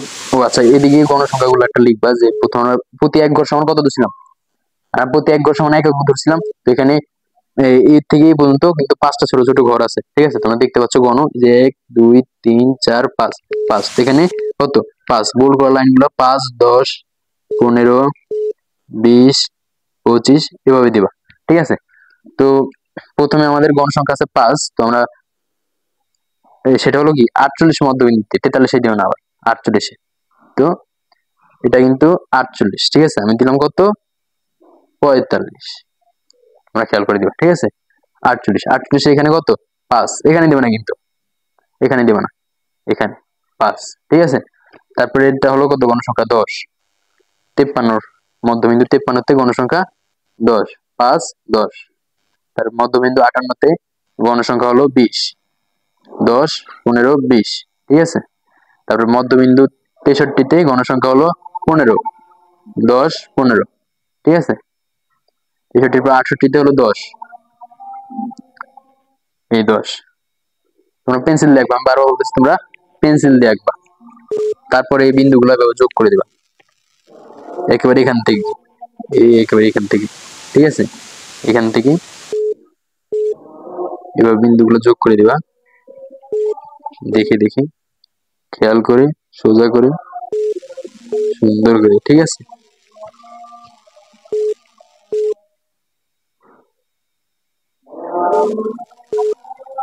এই, ঠিক আছে। তারপরে এটাকে তোমরা নিচে নিয়ে আসবে, একেবারে নিচে নিয়ে আসবে, তারপরে যে এখানে এই পয়েন্টে নিয়ে আসবে। এই হলো আমাদের গণসংখ্যা বহুভুজ, একদম ইজি, কোনো ভেজাল নাই, কোনো প্যারা নেই, ঠিক আছে। এই তো এখানে আমি বলছিলাম যে আমরা এই লেখাটুকু লিখলাম, এই লেখাটুকুর মর্মটা আমি বোঝাবো এখানে তোমাদের, ঠিক আছে। এক্স অক্ষ বরাবর বলছি কি, প্রথমে বলছি ছক কাগজে, এই ছক কাগজ, এই ছক কাগজের কথা বলছি। এক্স অক্ষ বরাবর প্রতি এক ঘর সমান এক একক শ্রেণী মধ্যবিন্দু, ঠিক আছে। এক্স অক্ষ বরাবর প্রতি এক ঘর সমান এক একক, একেবারে ক্ষুদ্রতম ঘর, ঠিক আছে। এখান থেকে পর্যন্ত হলো 5 একক, 1 2 3 4 5 তোমরা দেখতে পাচ্ছ। তো এখানে এক, তো আমরা প্রতি এক ঘর সমান এক একক, তো এখানে যদি 43 হয়, এটা হচ্ছে এখানে 43, তো এখানে এক দল 44 45 46 47 48, তো 48 হয়েছে, হয়েছে। তো তারপর হলো 49 50 51 52 53 53। মিথ্যা কথা বলছি? মিথ্যা কথা বলিনি। তো তোমরা এভাবে কিন্তু, আর যদি এখানে গণসংখ্যা তোমাদের যদি শ্রেণীবিভাজন 10 হতো তাহলে কি করতে, শ্রেণীবিভাজন 10 হলে তোমরা কিছু করা লাগতো না, এটা যেভাবে আর কি এভাবেই কিন্তু লিখতে আর কি। 10 হলে আমি এখানে 48 না, প্রথম আর কি মধ্যবিন্দুটা আমি 48 থেকে 10 বিয়োগ করে যেটা ছিল ওটা লিখতাম, তারপরে ওটা লেখার পরে তারপরে ওই যেগুলো আমার সারণীতে আছে মধ্যবিন্দু ওগুলো একটা একটা করে লিখে দিতাম। আর 10 হলে আর কি এখানে প্রতি এক ঘর সমান আমরা 2 একক লিখতাম। 2 একক লিখলে কেমন হতো, তো আমাদের এখানে 43 যদি 48, তো আমাদের 38 থেকে হতো, ঠিক আছে। তো 38 থেকে এটা যদি হয় 38, তাহলে 38 সাথে 2 40, তারপর 42 44, তারপর প্রতি এক ঘর সময় আমরা 2 গুনতাম, ঠিক ঠিক আছে। যখন আমাদের শ্রেণী ব্যবধান 10 হতো, আমাদের শ্রেণী ব্যবধান এখন 5, মানে প্রতি এক ঘর সমান 1 গুনলে আমাদের হয়ে যাবে। তো আমরা এখানে আমাদের কথার ভিতরে আর কি লেখাটার ভিতরে সেরকম লিখতে হবে, কথায় কাজে মিল থাকতে হবে, কথায় কাজে মিল না থাকলে মানুষের ফটকা, এখানে এরকম হবে আর কি। তো কথায় কাজে মিল থাকতে হবে। এক ঘর সমান এক ঘর, এক একক শ্রেণী মধ্যবিন্দু, ঠিক আছে। আমি বলতেছি না এটা মুখস্থ করো, তুমি বুঝো, বুঝে বুঝে তোমার ভালো করে লিখবা, ঠিক আছে। একবার কথায় কাজে মিল করে লিখবা, ঠিক আছে। তো আবার ওই অক্ষ বরাবর এক একক, তো আমি ওই অক্ষ বরাবর তো এক একক ধরছি, প্রতি এক ঘর সমান, এই যে এক ঘর সমান এক একক, 1 2 3 4 5, আমাদের গণসংখ্যা প্রথমটা ছিল 5, আমরা 5এই বিন্দুটা দিছি, তারপরটা ছিল 10। তো এখানে যদি 5 5 6 7 8 9 10, এই 10 এভাবেই কিন্তু দিবা। তো তোমাদের যদি আরো বেশি হয়, এটুকুর ভিতরে তোমার আসবে না তোমার, তো তোমাকে তো এর বেশি এর থেকে বড় কিন্তু আর দিবে না এক্সাম হলে, ঠিক আছে। তখন তোমরা কি করবা, তখন কি করবা, তখন তোমরা এক ঘর সমান 2 একক তোমাদের সুবিধা মতো যাতে আটানো যায়, ঠিক আছে, যাতে আটানো যায় তোমাদের, তাই সুবিধা মতো এক ঘর সমান 2 একক বা 3 একক বা এক ঘর সমান 5 একক, তোমার ইচ্ছা মতো তুমি যা ইচ্ছা তা ধরতে পারবা, ঠিক আছে, কোনো প্রবলেম নাই। তুমি যেভাবে ধরবা তুমি সেভাবে করতে হবে, কিন্তু ভিন্নভাবে করলে কিন্তু হবে না, ঠিক আছে। এই হলো কথা। আমরা কি শিখলাম, গণসংখ্যা বহু শিখলাম। এবার শিখতে হবে কি, আমরা এবার আয়তক্ষেত্র শিখবো, ঠিক আছে। আয়ত লেখো, আয়ত লেখো, আয়ত লেখো কিভাবে আঁকবো সেটা আমরা শিখি। আয়ত লেখো আঁকতে হলে আমাদের কি কি লাগবে, ওই গণসংখ্যা বহুদের ভিতরে আগে প্রথমে তোমার কি কি লাগবে আয়ত লেখো আঁকতে হলে সেটা আগে জানতে হবে। ওই কি কি লাগবে তার অনুযায়ী তোমাদেরকে আর কি সারণী করতে হবে, তো তারা সারণী থেকে ওই লেখাটুকু লিখতে হবে, লেখার পরে তারপর তোমার কি করতে হবে, আঁকতে হবে, আঁকার পরে তাহলে তোমাদের সেই কোয়েশ্চেনটা সলভ হয়ে যাবে। তোমরা এই যে উপাত্তগুলা দিছিল এগুলা থেকে, এটা থেকে আমরা এখন আবার আয়তলেখ আঁকবো, ঠিক আছে, আয়তলেখ আঁকবো। তো প্রথমে আমরা সারণী আঁকতে হবে, সারণী আঁকতে হলে আমাদের আয়তলেখ আঁকতে কি কি লাগবে তা আগে জানতে হবে। আয়তলেখ আঁকতে হলে আমাদের অবিচ্ছিন্ন শ্রেণীসীমা লাগবে, কি লাগবে, অবিচ্ছিন্ন শ্রেণীসীমা। আর অবিচ্ছিন্ন মানে কি, খণ্ড সংখ্যা, কি হবে, খণ্ড সংখ্যা বা দশমিক ভগ্নাংশ, ঠিক আছে, দশমিক ভগ্নাংশ হবে। তো অবিচ্ছিন্ন শ্রেণীসীমা লাগবে, এক্স অক্ষ বরাবর অবিচ্ছিন্ন শ্রেণীসীমা, আর ওয়াই অক্ষ বরাবর গণসংখ্যা। তো এখানে আমাদের দেওয়া আছে গণসংখ্যা আছে আর কি আছে, শ্রেণী আছে। আমরা শ্রেণী থেকে অবিচ্ছিন্ন শ্রেণীসীমা নিয়ে কিভাবে বের করবো তোমরা দেখো, তাহলে বুঝবা। তো লিখবো আয়ত্ত লেখো অঙ্কনের জন্য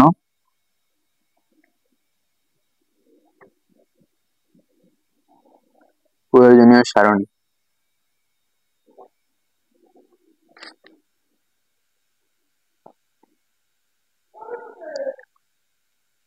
প্রয়োজনীয় সারণী।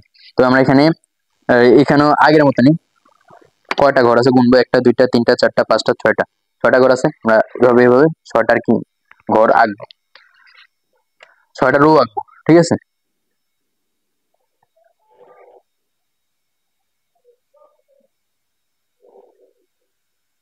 1 2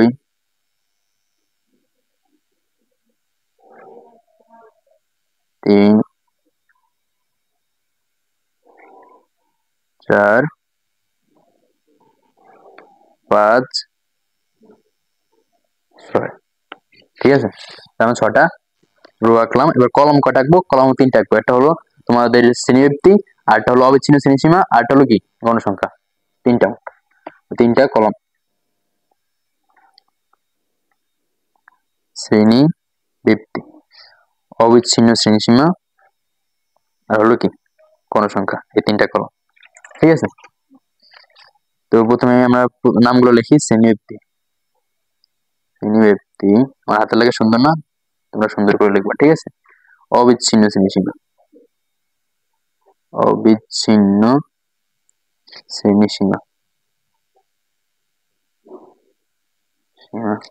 তারপর হলো গণসংখ্যা।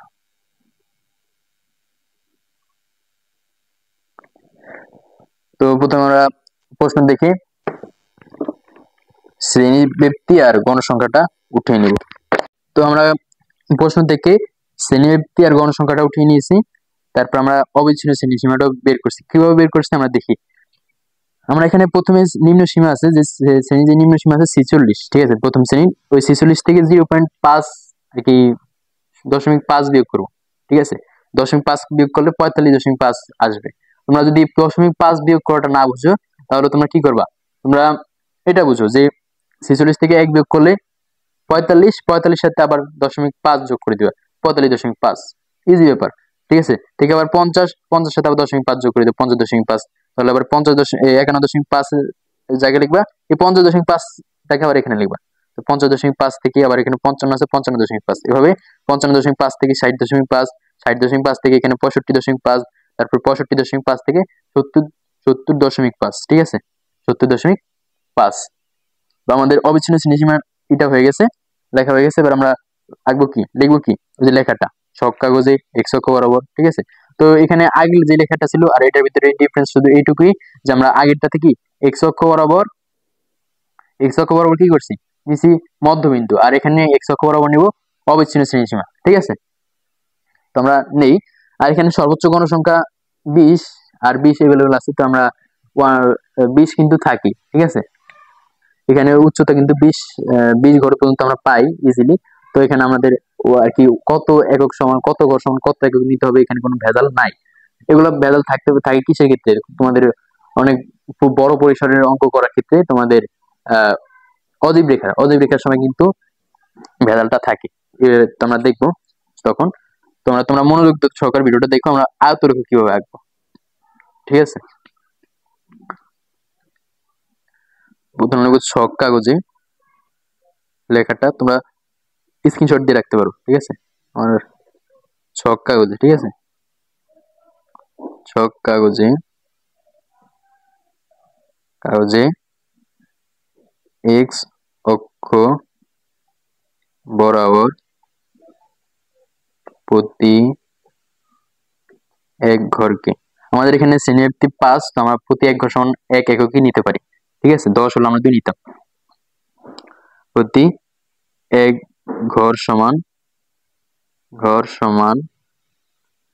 সমান অবিচ্ছিন্ন শ্রেণীসীমার এক্স অক্ষ বরাবর কি অবিচ্ছিন্ন শ্রেণীসীমা, অবিচ্ছিন্ন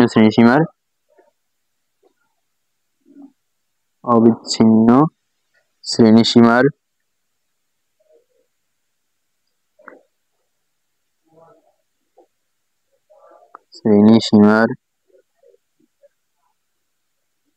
সীমার 1 একক, ঠিক আছে, 1 একক, এবং ওয়াই অক্ষ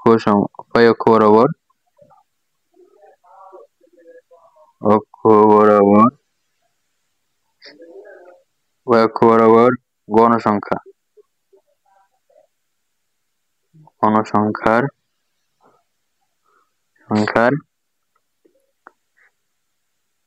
এক একক নিয়ে আয়তলেখ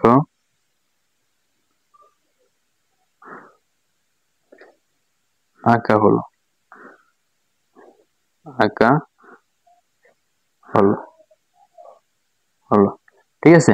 আর আমরা এই ভাঙা ঘরের কাছে আমরা লিখবো এটা, ঠিক আছে, 45.5 লিখবো, ভাঙা যে ঘরটা আছে না ওই ঘরের কাছ থেকে, কাছে। তো আমরা দেখবো মূল বিন্দু হতে 45.5 পর্যন্ত সংখ্যাগুলো আছে বোঝাতে ভাঙা চিহ্ন ব্যবহার করা হলো।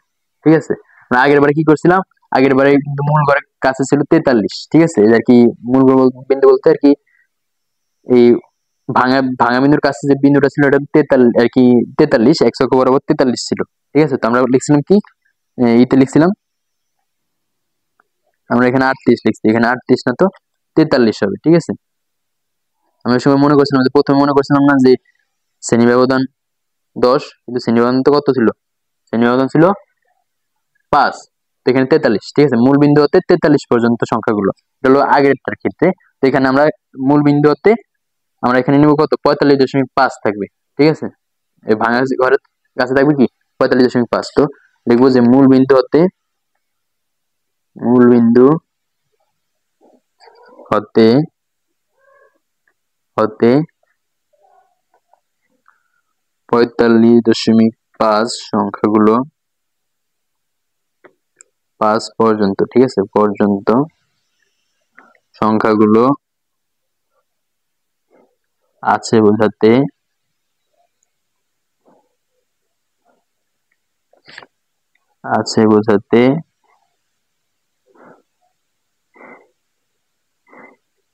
ভাঙা চিহ্ন, ঠিক আছে,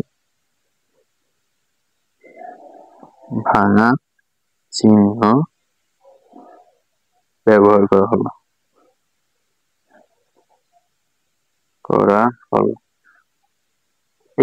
এইটুকুই লেখা।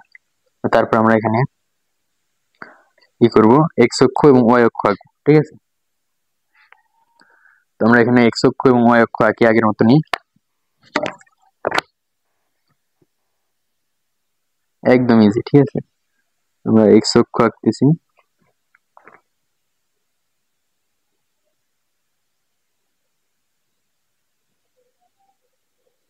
এটা নিলাম এক্স অক্ষ, না এটা নিলাম ওয়াই অক্ষ আর কি। ঠিক আছে, আর এটা হবে এক্স অক্ষ আমার,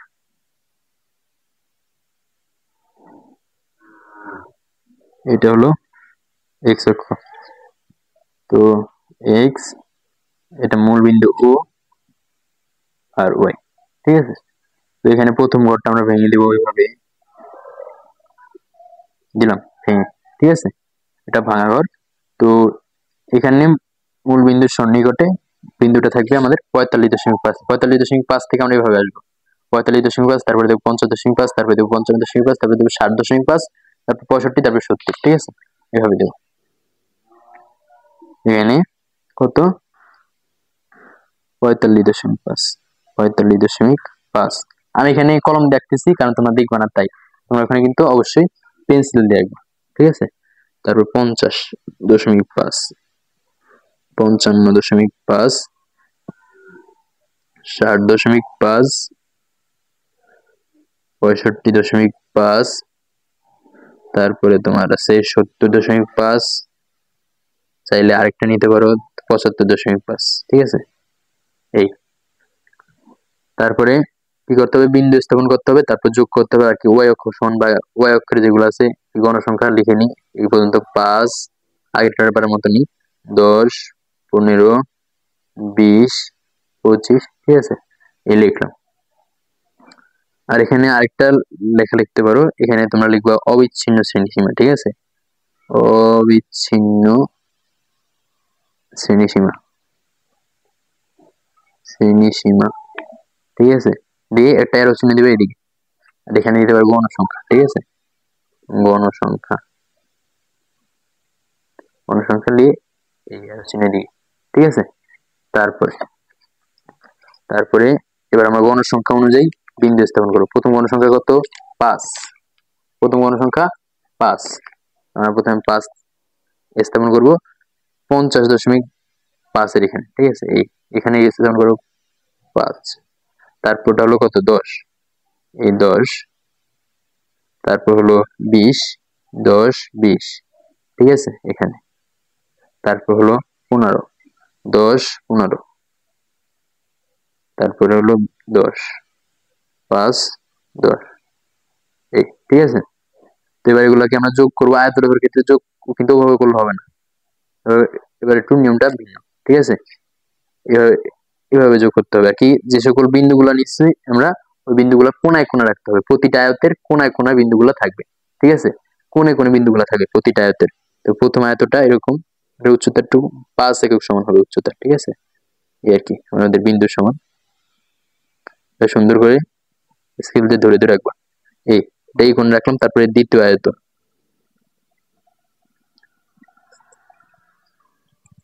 এভাবে যোগ করবা, কোনায় কোণে রাখবা, ঠিক আছে, এগুলা সরলরেখার ভিতরে থাকবে না, কোনায় কোনায় থাকবে এভাবে।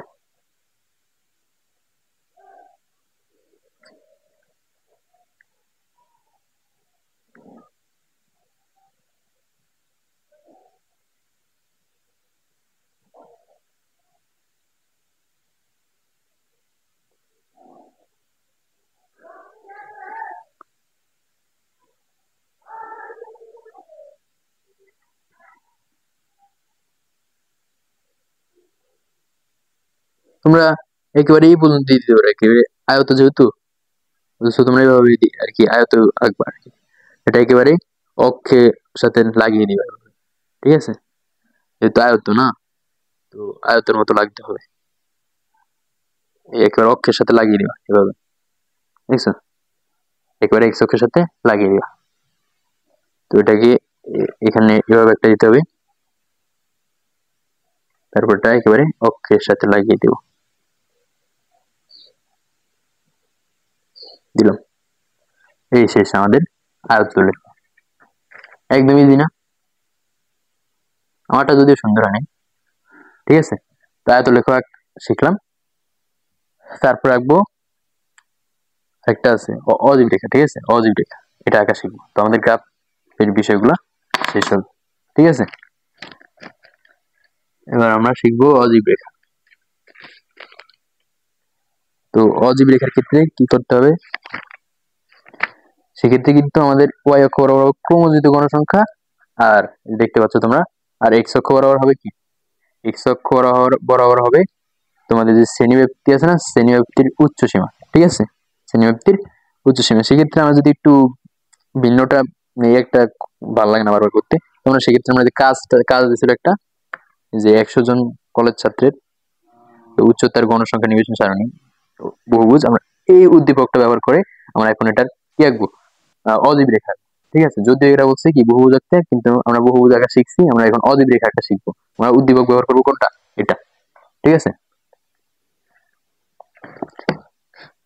আমরা প্রথমে আগের মতন প্রথমে সারণী আঁকতে হবে, তারপরে লেখাটা লিখতে হবে, তারপরে কি ছক কাগজে দিয়ে আঁকতে হবে, ঠিক আছে।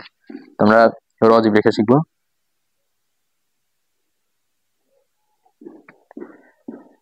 অজীব রেখার ক্ষেত্রে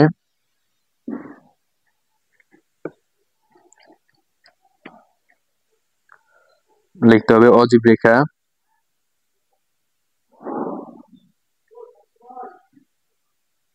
অঙ্কনের প্রয়োজনীয় সারণী, সারণী, ঠিক আছে।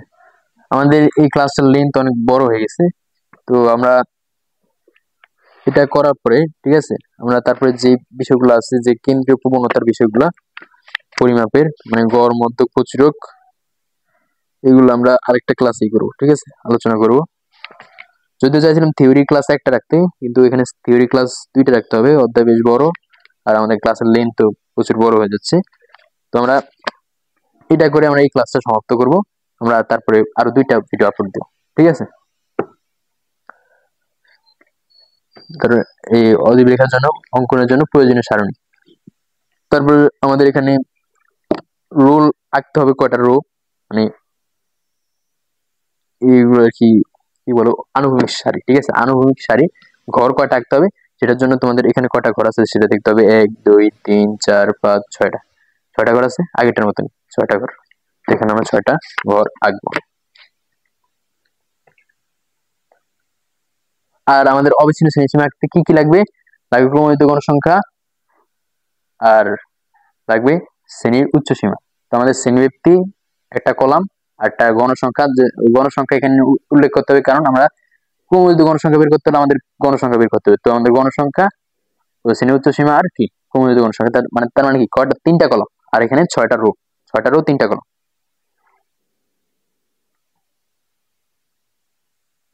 এই একটা, দুইটা, তিনটা, চারটা, পাঁচটা আর 6টা, ঠিক আছে, 6টা। তো 6টা রো দিলাম, এবার 3টা কলাম, একটা, দুইটা, তিনটা, ঠিক আছে।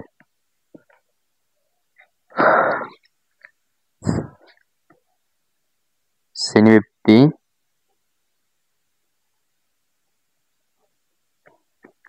গণসংখ্যা, ক্রমযোজিত গণসংখ্যা,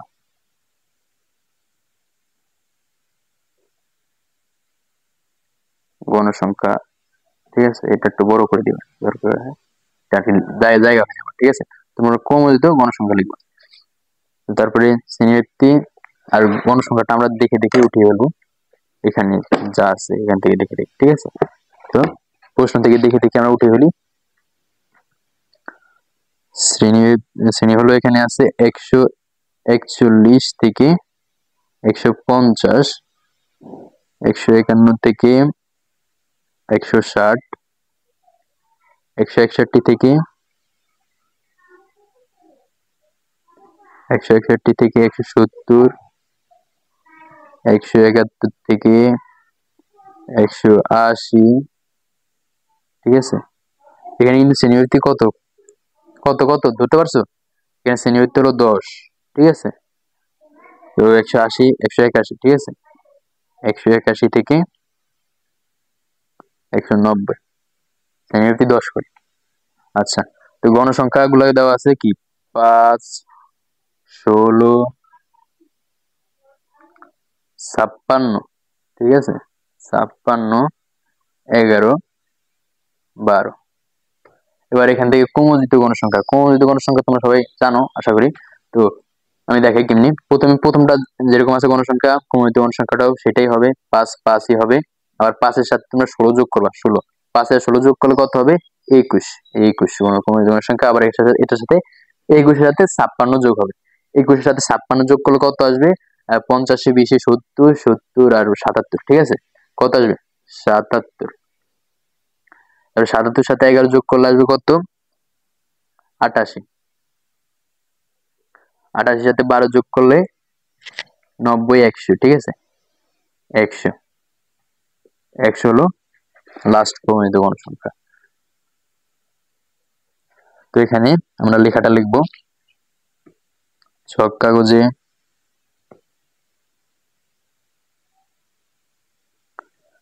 কাগজে x অক্ষ বরাবর প্রতি এক ঘরকে এক ঘর সমান, ঠিক আছে, এক ঘর সমান সমান আমরা ক্রমযোজিত গণসংখ্যার ক্ষেত্রে, অর্থাৎ আর কি অজীব রেখা অঙ্কনের ক্ষেত্রে কি নিতে হবে, x অক্ষ বরাবর শ্রেণীব্যক্তির উচ্চ সীমা। তো এখানে লিখবো আমরা শ্রেণীব্যক্তির উচ্চ সীমা, ঠিক আছে, সমান শ্রেণীব্যক্তির উচ্চ সীমা, শ্রেণীব্যক্তির উচ্চ সীমার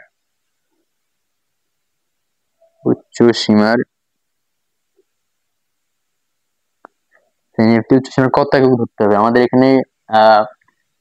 শ্রেণীব্যক্তি আছে কত করে 10 করে, এই যে 151 থেকে 141 বাদ দিলে কত থাকবে 10 থাকবে। তো আমাদের শ্রেণীব্যক্তি কত 10, আর এখানে আছে আমাদের এখানেই আছে তোমাদের 5 করে, ঠিক আছে, এক একটা বড় বড় ক্ষেত্র আছে 5 করে, ভিতরে 5টা আর কি আছে ছোট ছোট বর্গক্ষেত্র, 5টা না আরো বেশি আর কি, এক সিরিয়াল আর কি যেটা বলতেছিলাম। তো 5টা থাকলে তো প্রতি ঘর সমান 2টা করে ঘর, ঠিক আছে, প্রতি ঘর সমান 2টা করে পড়বে। তাহলে প্রতি এক ঘর সমান শ্রেণীব্যক্তির উচ্চ সীমার 10 থাকলে 2 আর 5 থাকলে 1। ঠিক আছে, তাহলে আমরা 2 ঘর, এখানে যদি 10 শ্রেণীব্যক্তি তাহলে উচ্চ সীমা 2 করে, উচ্চ সীমা 2 ঘর, 2 একক। ঠিক আছে, 2 একক, 2 একক এবং y অক্ষ বরাবর ক্রমযুক্ত গণসংখ্যা। ঠিক আছে, প্রতি এক ঘর সমান। ঠিক আছে, প্রতি এক ঘর সমান এক ঘর সমান এক ঘর সমান ক্রমযোজিত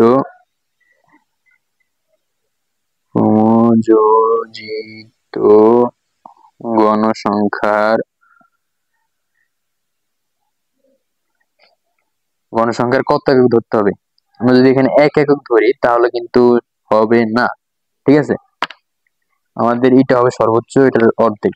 ঠিক আছে, এক্সামে যেটা দেবে আমরা সবসময় কি করবো, এক্সামের সাপেক্ষে করব, যেহেতু আমাদের এখন আপাতত এক্সামের টার্গেট যেহেতু। ঠিক আছে, এক্সামের সাপেক্ষে করবো আর কি, যে কোনো পেপারই দেউক আমরা ওটার ভিতরে আটটাবো আমাদের মাথা দিয়ে। ঠিক আছে,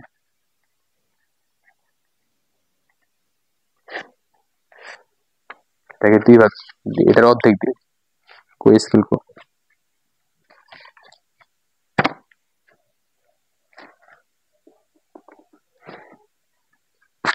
এটার অর্ধেক দিবে না, এটাকে 2 ভাগ করে নেন।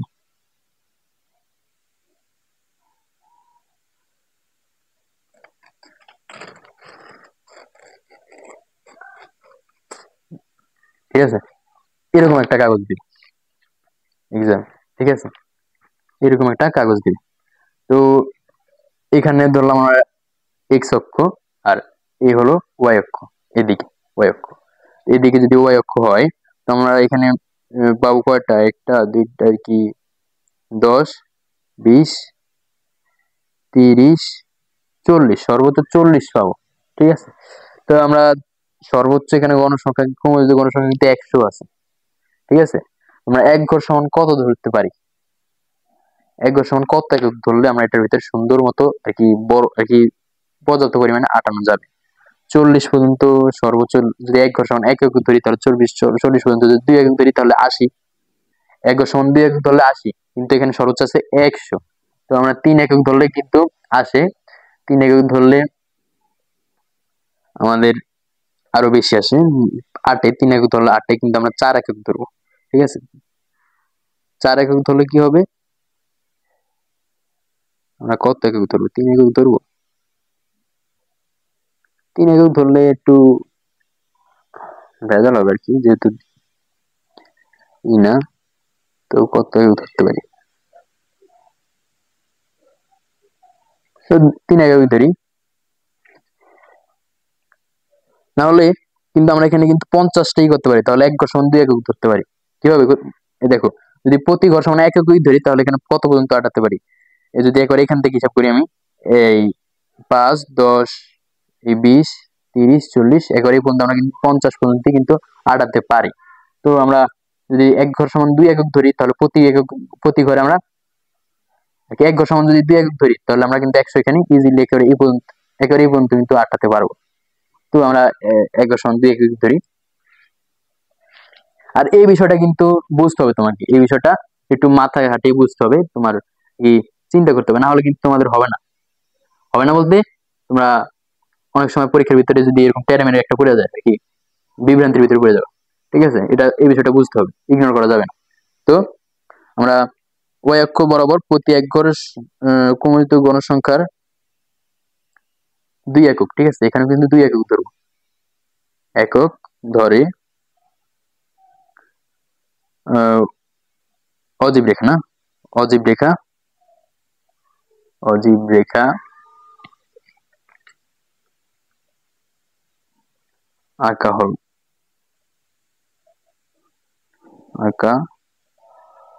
হলো মূল বিন্দু হতে বিন্দু থেকে থেকে কত পর্যন্ত আমাদের এখানে সর্বনিম্ন কত, আমরা শ্রেণীব্যক্তির উচ্চ সীমা নেব না, তো উচ্চ সীমা নিলে আছে 50, ঠিক আছে, 50-এর থেকে 10, তো আমরা 140 পর্যন্ত নিব নাকি, না 50 থেকে নিতে হবে, তো 150-ই ধরো, ঠিক আছে, থেকে আমরা 140, ঠিক আছে, আমরা 140 ধরলে কিন্তু বেটার হবে, 140 ধরবো। তো আমরা ভাঙা আর কি, ভাঙা ঘরের সাথে কোনটা রাখবো, যেহেতু আর কি আমাদের শ্রেণীব্যক্তি 10, তো আমরা যেটা আর কি সর্বনিম্ন যে শ্রেণীব্যক্তির উচ্চ সীমা আছে সেটা থেকে আমরা 10 বিয়োগ করলে কত হবে, 140, তো 140 লিখবো, ঠিক আছে, মূল বিন্দু থেকে 140, আমরা আগে দুইটা কিন্তু এরকম কিছু করছিলাম, ঠিক আছে, 140 পর্যন্ত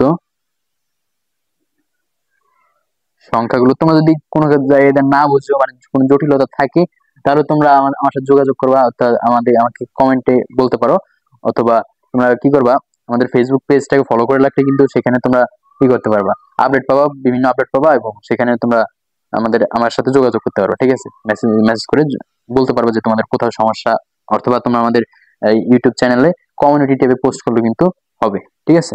140 পর্যন্ত সংখ্যাগুলো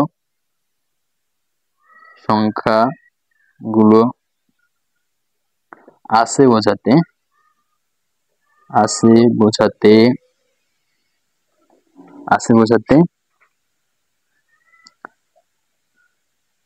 ভাঙা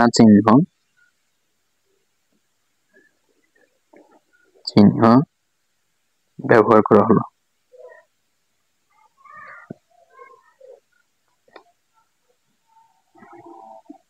ঠিক আছে, এই লেখা শেষ।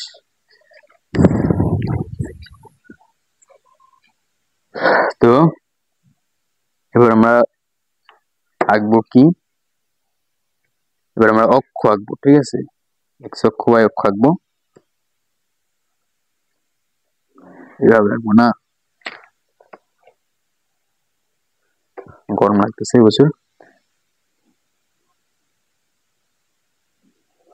এটা হলো আমাদের ওয়াই অক্ষ, ঠিক আছে, তোমরা পেন্সিল দেখবে, ঠিক আছে, আমি বারবার বলতেছি তোমরা পেন্সিল দেখবে, তাহলে ভুল হলে কিন্তু তোমরা কি করতে পারবা, সংশোধন করতে পারবা। আমার এখানে ভুল হলো, তোমার মনে করো চেঞ্জ করে নিতে হবে, কিছু করার নেই, যেহেতু তোমরা আর কি দেখতে পাবা না, আমার পেন্সিল দুর্বল, দেখতে পাবা না পেন্সিল দেখলে। তো এখানে এটা হলো মূল বিন্দু ও, এটা হলো এক্স, এটা ওয়াই, ঠিক আছে।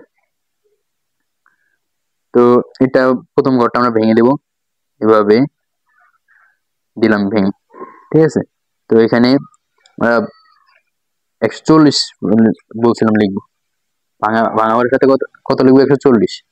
তো এখানে 140 থেকে শুরু করব, 140 থেকে 10 যোগ করে 190 পর্যন্ত আসবো, ঠিক আছে। তো 140, তারপরে তোমার আছে 150, 160, ঠিক আছে, আমি 200 লেখা দিচ্ছি, 160, তারপরে তোমার 170, 180, তারপরে 190, ঠিক আছে। তোমরা জায়গার ব্যাপারটা কিন্তু দেখে শুনে নিবা, জায়গা কেমন আছে। তারপরে আমরা ক্রমযুক্ত গণসংখ্যা অনুযায়ী বিন্দু বসাবো, ঠিক আছে। তো 150 সেখানে ক্রমযুক্ত গণসংখ্যা আছে 5, তো এখানে 150 এখানে আমরা ওয়াই অক্ষ বরাবর এগুলা এঁকে নিই, ঠিক আছে, লিখে নিই। আমরা নিয়েছিলাম কি, প্রতি এক ঘর সমান 2 একক নিয়েছিলাম না, ওয়াই অক্ষ বরাবর, এক্স অক্ষ বরাবর 2 একক নিয়েছি, তো ওয়াই অক্ষ বরাবর প্রতি এক ঘর সমান 2 একক নিয়েছি, তাহলে এখানে প্রতি এক ঘরে 2 গুনতে হবে, তাহলে 2, 4, 6, 8, 10, যেখানে আমরা আগের গুলোতে 5 ধরছিলাম সেখানে কিন্তু এখন 10, তো এখানে এগুলো কেয়ারফুলি লিখতে হবে, 10, 20, 30, 40, 50, ফুল মার্ক পেতে হলে কিন্তু আর কি প্রতিটা ইতে পরিসংখ্যানে ফুল মার্ক পেতে হলে কিন্তু এই টেমপ্লেটে কিন্তু লিখতে হবে, ঠিক আছে, এই সাথেই লিখতে হবে, 70, 80, 90, আর একেবারে উপরে 100, ঠিক আছে, এরকম আর কি যে এত বেশি জায়গা হলো কিন্তু দিবে না পরীক্ষার্থী, কিন্তু আমি এখানে ভুলবশত নিয়ে নিছি একটা। তো যাক, আমাদের এখানে মোটামুটি আসবে, ঠিক আছে, 100 আসবে। আমরা যেহেতু 2 ঘন্টা করে নিয়েছি, আসবে। তো চিন্তার কোনো কারণ নেই। তো প্রথমে আছে 5 ক্রমজিত গণসংখ্যা, তো 150 এখানে 5 লিখবো। এই 2 4 5, এই 5 এর বিন্দু, ঠিক আছে। তারপর হলো 21, 21 এই হলো যে 20, ঠিক আছে, 20 আর এই 21, দেখছো। তারপর হলো 77, এই একেবারে এখানে আছে 70, এখানে 70। তারপরে হলো যা 70 72 74 76, এই 77 এর বিন্দু, ঠিক আছে। তারপর হলো যা 88, একেবারে এখানে 80, 80 পরে 82 82 84 86 88 বিন্দু এই, ঠিক আছে। তারপরে একেবারে 100, একেবারে 100 এর বিন্দু এখানে এই। এবার এগুলো সবগুলো যোগ করে দিবা, দেখবে একেবারে সুন্দর একটা রেখা রেখা পাবা, ঠিক আছে। এবার এখান থেকে যোগ করবা, অজীব রেখা বলে এটাকে, কি বলে, অজীব রেখা।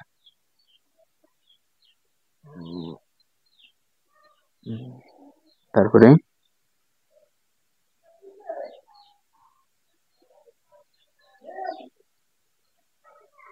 এবার সুন্দর করে যোগ করে দিবা।